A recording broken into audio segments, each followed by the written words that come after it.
بسم اللہ الرحمن الرحیم۔ شروع اللہ کے نام سے جو بڑا مہربان اور نہایت رحم فرمانے والا ہے۔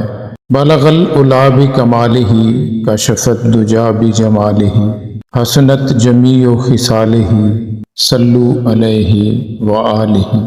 حضرت واصف علی واصف صاحب سے محفل کے دوران سوال ہوا، محبت جو ہے یہ عطائی چیز ہے، پھر یہ صوفیاء کے ہاں رواج ہے یا رسمیں ہیں محبت بڑھانے کے لیے، تو پھر یہ کیا ہے؟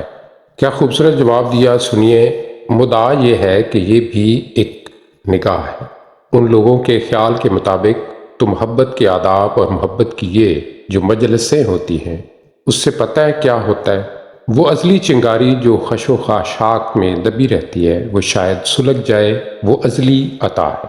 یہاں دنیا کے اندر وہ کہیں نہ کہیں چھپ جاتی ہے، حلیہ خراب ہو جاتا ہے، کہیں کوئی واقعہ ہو جاتا ہے، زنگ لگ جاتا ہے، اور پھر بزرگ اس زنگ آلود کو ٹھیک کرتے ہیں۔ اس کی عطا ازلی ہے، بزرگ صرف راستے کی رکاوٹ دور کرتے ہیں۔ مثلا بندہ کہتا ہے کہ نظر کچھ نہیں آ رہا، تو وہ بزرگ کہتا ہے کہ ٹھیک ہے تو شیشہ صاف کرتا جا۔ جو کہتا ہے کچھ دھندلا دھندلا ہے، کہتا ہے کہ تو صاف کرتا جا، حتیٰ کہ جب شیشہ صاف ہو گیا تو اللہ کا جلوہ آ گیا، دیکھنا تو اس نے اس کا چہرہ ہی ہے، تو بعض اوقات صفائی جو ہے وہ عطا ہو جاتی ہے۔ اس لیے ان مجلسوں میں دنیا کی تمنا جو ہے یہ ہاتھ سے نکل جاتی۔ مثلا اگر کیف کی مجلس ہو رہی ہے تو کیف ہی ہوگا، اور اب اس کو دنیاوی حرص و ہوس، ظلم و ستم سارا ختم ہو جائے گا، تو وہ شخص تھوڑا سا لطیف ہو جاتا ہے۔ لطافت کے بعد عین ممکن ہے کہ وہ اپنی بات کو دریافت کر لے۔ ایسا ہوتا ہے، سارے لوگ صاحبان حال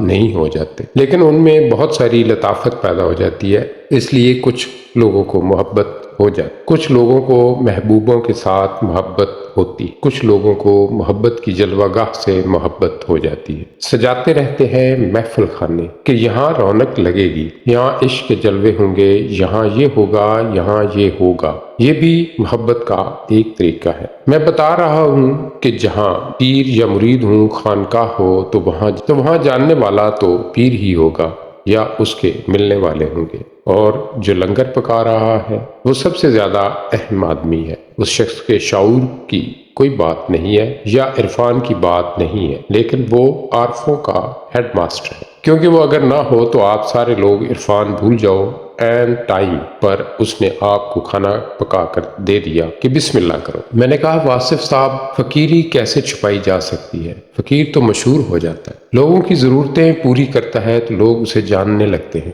ایک انسان دوسرے سے ذکر کرتا ہے، دوسرا تیسرے سے کرتا ہے، یہ تو شہر میں آگ لگ جاتی ہے۔ کہنے لگے جب تک خلق آپ کو فقیر سمجھے تب تک نقصان نہیں ہوتا، لیکن جب فقیر کو احساس ہونے لگے کہ اس کے پاس طاقت آ گئی ہے تو اسے روپوش ہو جانا چاہیے۔ انسان گمراہ اپنی مرضی سے ہوتا ہے، گمراہ کا معنی ہے ذاتی راہ بنانا اور اپنی مرضی کرنا۔ سائل کو سائل بننے سے پہلے مدد دے دو، سائلوں کو سوال کرنے کی اذیت سے بچایا کرو۔ خوشی اور غم موسموں کی طرح آتے جاتے رہتے ہیں، شب تاریک کی تنہائیوں میں ٹپکنے والا آنسو بھی دعا ہے۔